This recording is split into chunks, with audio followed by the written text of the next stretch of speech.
सीताराम सीताराम। नमः गुरुभ्यो गुरुपादुकाभ्यो नमः परिभ्या परपादुकाभ्या आचार्य सिद्धेश्वर पादुकाभ्यो नमोस्तु सीतापति पादुकाभ्या। लोकाभिरामं रणरंगधीरं राजीवनेत्रं रघुवंशनाथं कारुण्यरूपं करुणाकरन्तं श्रीरामचन्द्रं शरणं प्रपद्ये। नमो ब्रह्मण्यदेवाय गौब्राह्मणहिताय च जगद्धिताय कृष्णाय गोविन्दाय नमो नमः।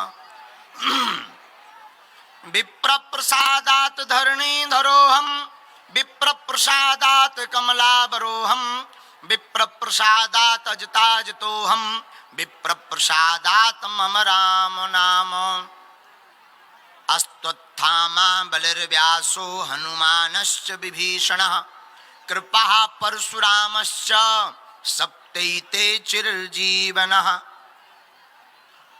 अपने अपने घरन की सब काहू को पीर तुम्हें पीर सब घरन की सो धन्य धन्य रघुवीर। तुलसी वृक्ष न जानिए गाय न जानिए ढोर मात पिता गुरु संत मानुष न जानिए यह सब है नंद किशोर। साधु जी ओ साधु जी, अरे भोपाल के पागलो कैसे हो? पसीना कड़गाओ कड़गाओ। हमने देखो देखो बे लटके कछू पेड़न पे लो लटके। हम तो देख के घबरा गए। हम और मुख्यमंत्री जी बैठे थे, दो ही जना यहाँ टेंशन हो रही थी कि हे भगवान जी पेड़न पे लटके जी का कर हैं। हमने कही कुछ नहीं, अक्षय तृतीया मना रहे। आज अक्षय तृतीया का पावन पर्व है, भगवान परशुराम का प्रकटोत्सव है। लोगों की भावना अपनी अपनी होती है। हमारा मानना है दादा परशुराम केवल ब्राह्मणों के नहीं हैं, दादा परशुराम तो पूरी दुनिया पर रहने वाले जीवों के हैं, जिन्होंने समूचे विश्व के कल्याण के लिए हाथ में परसा उठाया। त्रिवेणी में राम है, महाराज जी भी विराजमान है, पूज्य बाराय घाट वाले महाराज जी विराजमान है। हम पाँव नहीं पर पाए तो यो दंडवत प्रणाम कर रहे। पूज्य महाराज जी भी विराजमान है, बाकी सब मंच पर विराजमान। आपको एक भाषा में बता करके शोर न मचाओ, पगलापन ना करो। त्रिवेणी में राम है, परशुराम अयोध्या के राजा राम, कृष्ण के भैया बलराम। लोग कहते हैं, लोगों का मानना है कि दादा परशुराम ने क्षत्रियों का 21 बार भूमि से हीन किया। बात सही है, लेकिन कौन क्षत्रियों का? हमने आज जो भोपाल में देखा क्या अद्भुत नजारा था। गली गली में कौन ब्राह्मण, कौन क्षत्रिय, कौन वैश्य, कौन सेवक, आज तो सब सनातनी नजर आ रहे हैं। और जितनी भूदेव यहां विराजमान हैं, हम दावे के साथ कह सकते हैं यहां पर केवल भूदेव नहीं है, एक एक सनातनी हिंदू बैठा हुआ है। बोलो सीताराम।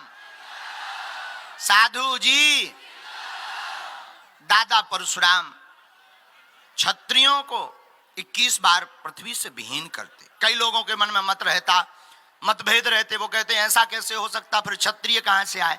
पहले ये समझ लेना चाहिए, दादा परशुराम ने उन क्षत्रियों का संहार किया जो धर्म के विरुद्ध थे, जो माताओं बहनों पर अत्याचार करते थे। ऐसे आतताइयों का वध करने के लिए हाथ में परसा धारण करके उनका वध करके धर्म की स्थापना की है। हमारे शास्त्रों में दो वर्णन सामने विद्वान भी बैठे हुए हैं, शस्त्र और शास्त्र। अच्छा महाराज जी, शस्त्र और शास्त्र में ज्यादा अंतर नहीं है, एक डंडा को है। शास्त्र से एक डंडा हटाओ सो शस्त्र बन जाए, और शास्त्र में एक डंडा जोड़ दो तो शास्त्र बन जात। और रामचरितमानस में दो व्यक्ति ऐसे मिलते हैं जो एक शस्त्र हैं एक शास्त्र हैं। हनुमान जी शास्त्र हैं इसलिए विद्यावान गुणियति चातुर, लेकिन अंगद जी शस्त्र हैं। कैसे? रावण के दरबार में जब हनुमान जी जा रहे सो हाथ जोड़ के कह रहे, हे प्रभु लागी भूखा कपि स्वभाव ते तोरो रूखा स्वामी। और बंदर हनुमान जी महाराज हाथ जोड़ के कह रहे, रावण कह रहा बंदर, हनुमान जी कह रहे स्वामी प्रभु, हाथ जोड़े खड़े। क्यों? विद्या ददाति विनयम। विद्या वही है जिसमें विनयता हो, जिसमें नम्रता हो। अगर विद्वता होने के बाद विनम्रता नहीं है तो समझ जाओ कि ठर रहा है, अब परिपक्व नहीं हुआ है। लेकिन वही रामचरितमानस में जब अंगद जी लंका जाते हैं तो शास्त्र के साथ साथ शस्त्र का ज्ञान देखना। जब लंका जाते हैं अंगद जी तो बंदर को देख करके वैसे ही चौंके हते रावण के, तो लंका में सब परेशान हते। और जैसे ही अंगद जी पहुंचे एक राक्षस आए, कहां जा रहे? तो पहले अंगद जी ने नेचे पटको फिर ऊपर भेज दो। सोई सब बंदर बोले चले जाओ नहा जाओ नहा। सब हाथ जोड़े खड़े। अंगद जी ने कहा आज हमारा बड़ा स्वागत हो रहा है रावण के दरबार में, बिना बताए गली बता रहे कि यहां से जाओ। एक राक्षस बोलो पहले जो आए थे वे ही लौट के हैं आ गए। अब बोले हम तो समझ गए, वो ही नहीं समझो 10 मूढ़ को, उसे समझाओ। जैसे ही अंगद रावण के सामने गए तो रावण बोला ए बंदर। अंगद बोले बोलो 10 कंधर। भाई तुम कहो बंदर हम स्वामी कहें? बोले बोलो 10 कंधर। और हनुमान जी क्या कह रहे? हनुमान जी स्वामी कह रहे, प्रभु कह रहे। यही शस्त्र शास्त्र की परिभाषा है। हनुमान जी शास्त्र है रामचरितमानस में, अंगद शस्त्र है। और वर्तमान में भारतीय हिंदुओं को भी शस्त्र शास्त्र दोनों की आवश्यकता है। सनातनियों को भी दोनों की ही आवश्यकता, काहे की? माला और भाला की। हाँ, माला भाला को हुआ मारवे नहीं, आत्मरक्षा के लिए, कोई दिक्कत नहीं। इसलिए शस्त्र शास्त्र दोनों की आवश्यकता। ये हम नहीं कह रहे, हमारे तो देवी देवता माला और भाला दोनों रखते हैं। तो आज दादा परशुराम के प्रकटोत्सव पर, अक्षय तृतीया के पावन पर्व पर, ना तो हम प्रवचन सुनावे आए, हम तो भोपाल में तुमोरन के दर्शन करवे आए थे कि हम अपने पगलन से मिले आइए। बहुत दिन हो गई हम आए नैया। अब चिंता ना करो, बहुत जल्दी एक कथा कर भी थे। हाँ, बस तुम तो भव्य का तैयारी करो और सब जग जाओ, मस्तक पर तिलक लगाओ। और हनुमान जी ने चाहा, बाराय घाट वाले महाराज जी की कृपा और लाल बाग वाले हनुमान जी की कृपा हुई तो यह प्राचीन नगरी राजा भोजपाल की नगरी में यहाँ पर जो है भव्य और दिव्य कथा होगी। और संकल्प वही पुराना है। हनुमान जी ने चाहा, बालाजी की कृपा हुई, सब सनातनी जगे तो भारत हिंदू राष्ट्र होगा। और आज जो सर्व समाज के लोगों ने एकता के साथ आकर के भगवान परशुराम दादा के दर्शन किए, हम तो यही प्रार्थना करते हैं बालाजी के चरणों में, जितने लोग यहाँ खड़े मंच पर बैठे, हनुमान जी सबको ऐसी सद्बुद्धि देवें, सब पर ऐसी कृपा करें भगवान बागेश्वर बालाजी कि सब लोग ऐसे ही एक रहें। हमारे मध्य प्रदेश में ऐसे ही एकता रहे, जाति बात की बेमनस्ता ना फैले। और परशुराम दादा के प्रकटोत्सव पर यही हमारी प्रार्थना है मध्य प्रदेश के पागलों से कि पागलों, अब जाति बात का नाता तोड़ना पड़ेगा और हम सब हिंदुओं को एक होना ही पड़ेगा। कौन कौन जातियों को अलग करके एक होने के संकल्प में है? हाथ उठाओ। बुजदिल ना उठाइयो, जो बुजदिल हो वो नहीं उठाना। पक्का? जोर से बोलो। क्या चाहते हैं कि जातिवाद ना फैले, एकता करवाना चाहते हो? अरे जोर से तो बोलो। नफरत नहीं, हम प्रेम के आदी हैं, पर गर्व से कहते हैं हम हिंदुत्ववादी हैं।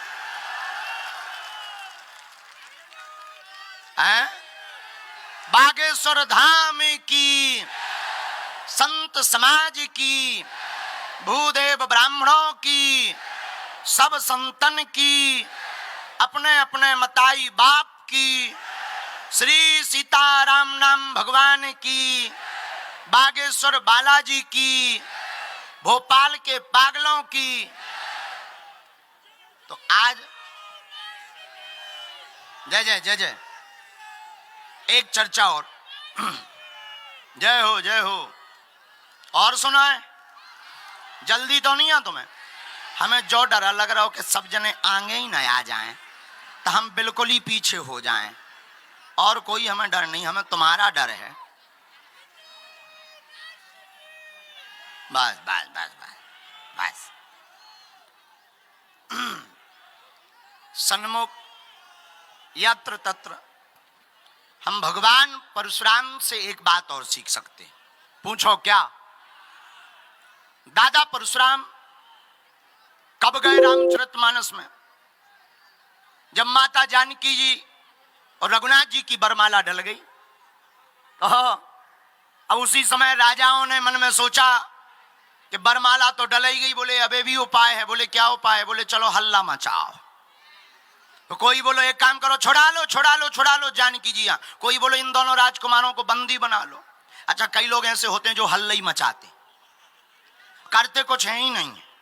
और ऐसे तुम्हें बहुत लोग मिल जाएंगे। दूसरे बोले भाई चिल्ला रहे चले जाओ तुम। बोले वाह, कभी चिल्लाने वाला आगे मरता है। बोले वो तो दूसरे लोग जाएंगे, हम नहीं जाएंगे, हम तो यहीं ठीक हैं। हम तो कह रहे जाओ जाओ जाओ, पकड़ो पकड़ो, बांध लो बांध लो बांध लो। और अगर जनक जी आए तो जनक जी को भी जीत लो। गोस्वामी जी चतुर हैं। कली कुलशेखर पावन अवतार गोस्वामी तुलसीदास जी ने विचार किया कि दादा परशुराम की जरूरत अब है। जब लोग शोर मचा रहे तभी दादा परशुराम आवे, तभी कुछ काम बनेगा। जैसे ही दादा परशुराम जी रामायण में आए, आप विचार करो, भारी इतना शरीर होए, हाथ में धनुष ले हो, फरसा ले हो, एक दरवाजो हो निकर बेवारो, और आप बैठे हो तो सोचो हार्ट बीट कितनी पहुंच गई हुई है। जितने राजा थे जो चिल्ला रहे थे पकड़ो पकड़ो, बांध लो बांध लो बांध लो, जहां दादा परशुराम देखो सो अरे दादा परशुराम दादा परशुराम। बगल वाला बोलो हैं काहे नहीं चिल्ला रहे, बोलो बोलो। अरे बोलो, जो देखो दादा परशुराम, जो देखो भी आ गए।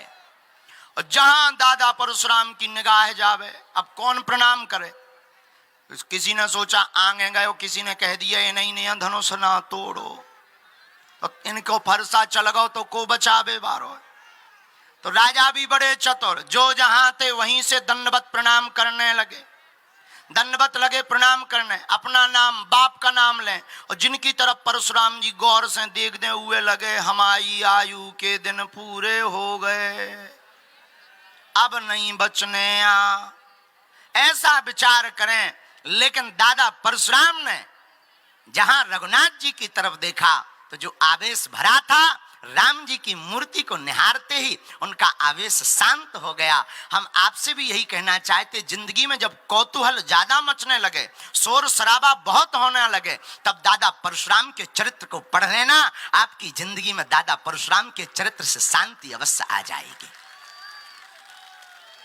क्योंकि दादा परशुराम शांति के प्रतीक, एकता के प्रतीक, अत्याचार का हनन करने के प्रतीक, जो आतताई हैं उनको वध करने के प्रतीक हैं। और वरना तो ऐसे लोगों की, देखो कई लोग ऐसे होते हैं जिनका तो कोई ठिकाना ही नहीं होता। जैसे हमारा एक चेला था चंगीलाल, बड़ा अच्छा चेला है, आजकल भोपाल में रह रहा है, और शायद मुख्यमंत्री जी के बगल में ही रह रहा है। हाँ, और बड़ा विचित्र। और चंगीलाल को ब्याह भाव गांव में मुन्नी बाई से, और चंगीलाल तो समझदार, वो भी कम, मुन्नी बाई पढ़ी लिखी बंबई की।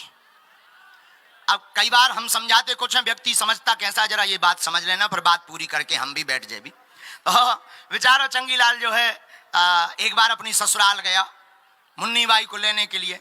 तो पत्नी ने तो बता रखा था हमारे पति बहुत समझदार है, बहुत ज्ञानी है, बहुत बुद्धिमान है, और वो बहुत अच्छा है, बहुत अच्छे हैं, अपनी सहेलियों को बता रखा था। चंगीलाल गए, पत्नी ने सोचा आए हैं भोजन बनाए, पुराना जमाना, भोजन बनाया। उसने सोचा थके आए हैं, यहीं बैठ के चूल्हे के पास में खा लेंगे। वो चूल्हे पे पूरी बनाने लगी। अब शहर की पूरी बनती है 1.5 ग्राम की, इतनी इतनी।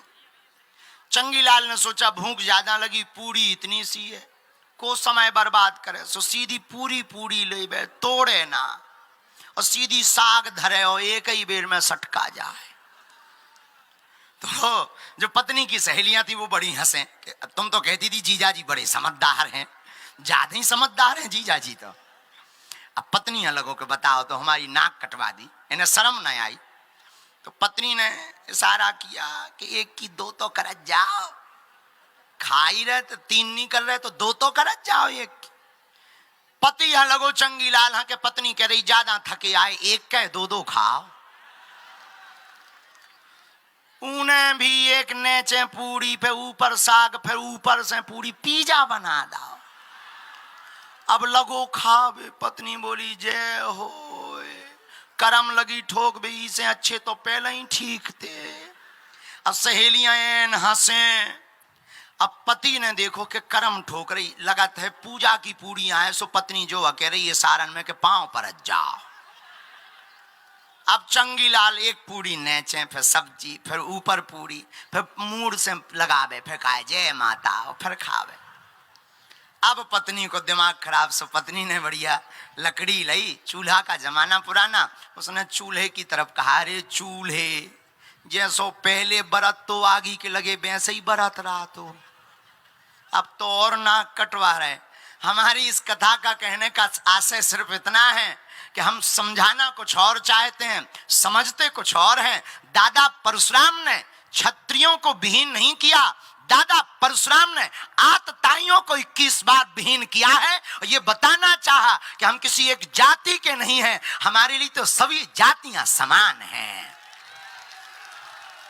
लेकिन लोग अपने अपने मत के हिसाब से शास्त्रों का अर्थ निकाल लेते, ये दुर्भाग्य है। इसलिए हम लोगों को जगना पड़ेगा और जगना ये पड़ेगा कि हम लोगों को जाति बात में नहीं बंटना पड़ेगा, सबको एक होना पड़ेगा। प्रसन्न रहो, खूब आनंद में रहो, सब एक रहो, हंसा करो, हंसाया करो, हंसा करो, हंसाया करो।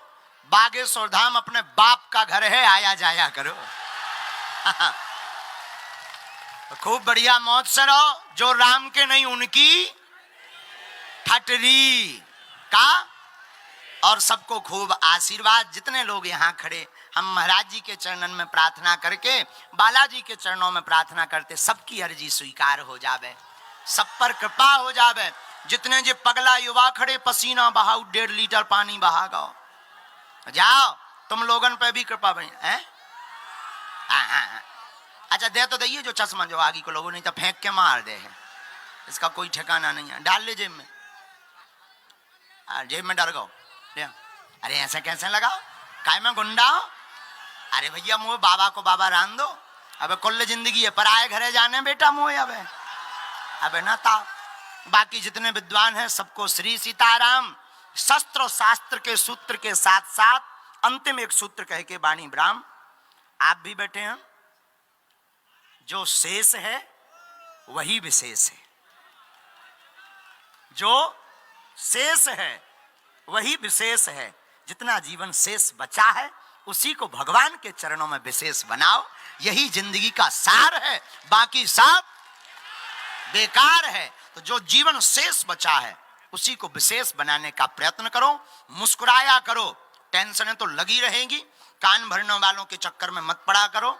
इन्होंने जो है राम जी को भरत जी को नहीं छोड़ा, हमें तुम्हें भी नहीं छोड़ेंगे, इसलिए मुस्कुराया करो। संकट तो आते जाते रहते हैं मेरी दहलीज पर, संकट तो आते जाते रहते हैं मेरी दहलीज पर, मेरा हाथ थाम रखा है तो क्या बाल बांका होगा।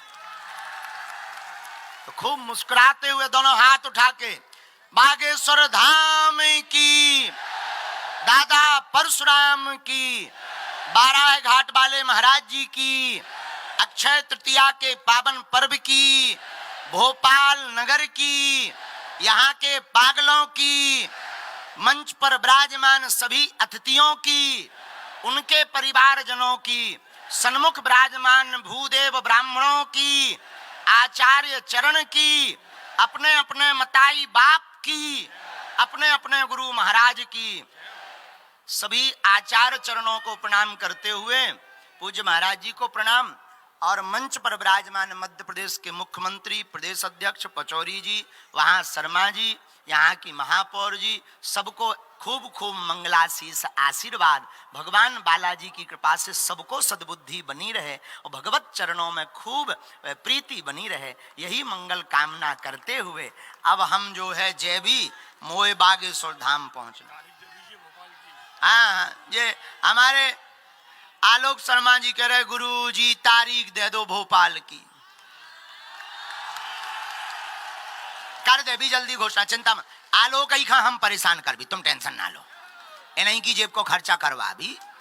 हाँ, चेला मोटा है, हाँ कोई दिक्कत नहीं, भगवान की कृपा है। हाँ कोई दिक्कत, खूब भंडारा चकाचक। वैसे भी अभी 1000-1500 लोगों को ये भंडारा करवा रहे, बहुत अच्छे हैं। हम तो अब जब चील गाड़ी में उड़ाता आए थे तब हमें पता चलो, हम बहुत अच्छे प्रसन्न है। हम बहुत जल्दी भोपाल आएंगे सबको परेशान करने। अब लो हमें आज्ञा दो, हमें भी जाने और आप लोगों को भी जाना है। अच्छा अच्छा, हाँ, जय जय सीताराम, साधु जी बागेश्वर धाम की